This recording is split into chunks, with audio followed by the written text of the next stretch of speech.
Hello students, Mr. John here. Welcome to the content page of today's lesson, Chapter 5, Lesson 3, Part 1. Because there was a lot in this section, and I didn't want to cover it all in one day, so I split Lesson 3 into 2 days, so we can get in a little more detail on the events that occur. We just had a good intro here, a lead up, if you will, sort of the exciting part of the lesson. But we start the lesson not with combat or battles, but the First Continental Congress, which you may or may not find to be a bunch of old fuddy-duddies talking in a room. But it was actually pretty important. So let's start with that. It's a meeting in Philadelphia known as the First Continental Congress. It was in 1774. A body of men that would represent all the colonies in the fight against British oppression got together. 12 of the 13 colonies sent delegates. Georgia was the one that did not send any delegates, so no Georgians in the First Continental Congress. Among those gathered were some of the men who would become legends, men like John Adams, Sam Adams, and George Washington. The First Continental Congress really agreed to 4 major things. First, they drew up a statement of grievances against Britain, calling for the repeal of 13 acts of Parliament. He felt that these acts were, I would say, unconstitutional, but the Constitution doesn't exist yet, so they violated natural rights of human beings.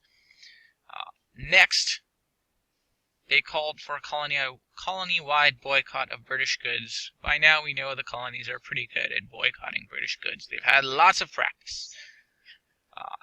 They next endorsed what was called the Suffolk Resolves. Suffolk was the county of Boston and sort of the surrounding towns. And they had drawn that up, and it basically declared the coercive acts, which we know as the intolerable acts, as illegal. They must be gone and done away with. And last but not least, they called on the colonies to arm themselves and form militias. They were like, hey everyone, time to get your stuff together.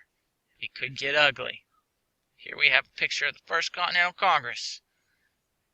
Now we get into the fighting.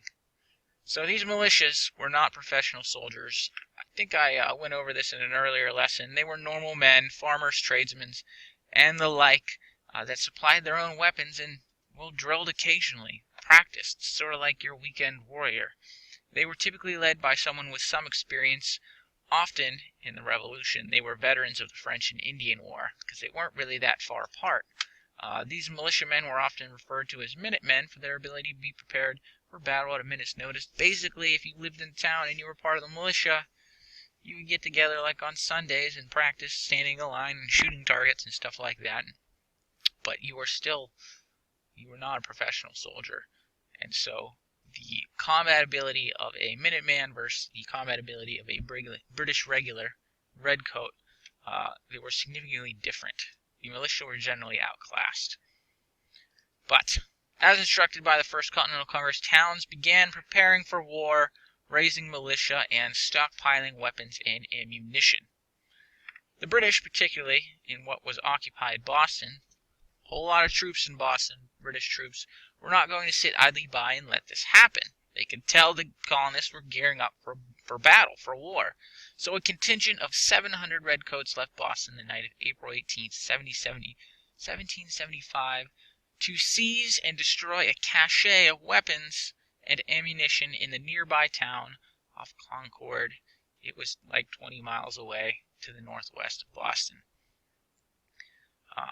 A supporter of protest movements, a guy by the name of Dr. Joseph Warren, saw the troops leaving Boston and formed the local chapter of the Sons of Liberty. Remember, this is Boston, so these are the guys that did the Tea Party, like Sam Adams. The Sons of Liberty sent out riders to warn the militia. You may have heard of the Midnight Ride of Paul Revere. I actually have a video here all about it. It's kind of there's a classic poem, The Midnight Ride of Paul Revere, and this guy sort of made a video of it, and it's kind of a rap, so you can get your groove on while learning about Paul Revere. So Revere and another rider actually ended up being captured by British patrol, but another rider by the name of Samuel Prescott carries word to Concord that the British are on their way. On the morning of April 19th, the British arrived at the town on the way to Concord called Lexington to find a group of 70 Minutemen waiting for them in the town commons. That's sort of like the town square, a big open field. The Minutemen were outnumbered 10 to 1. There were 70 Minutemen and 700 British soldiers.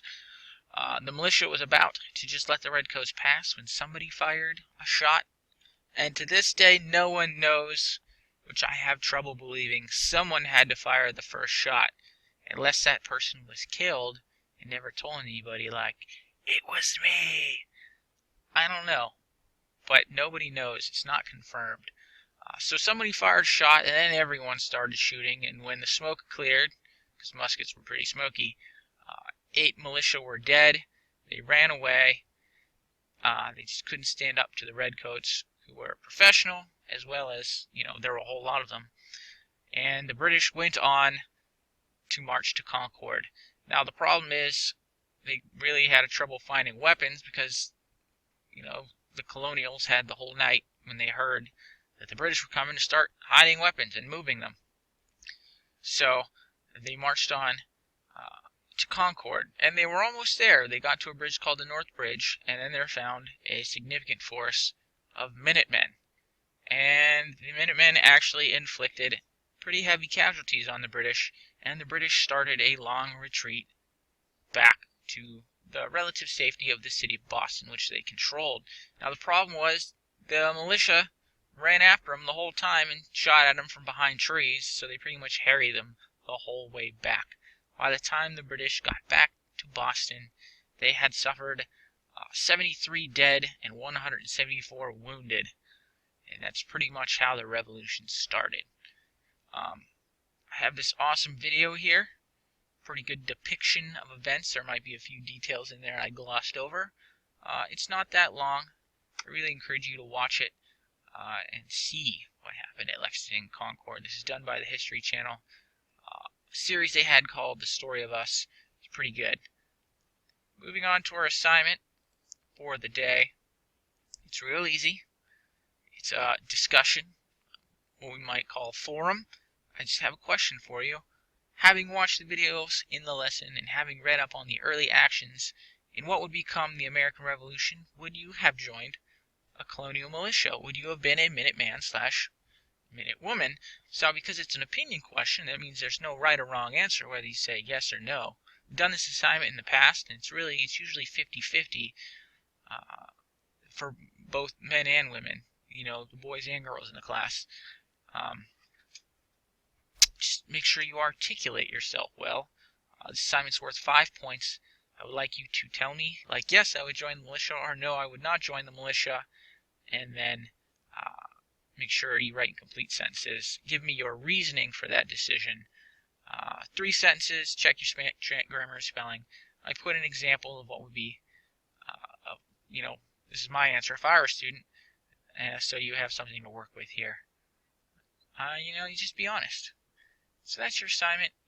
We're going to do more on this lesson tomorrow, which will be like the Battle of Bunker Hill and a little bit of, the differences between loyalists and patriots.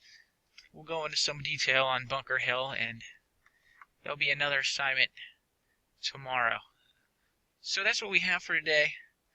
If you have any questions, feel free to contact me. Otherwise, have a good one.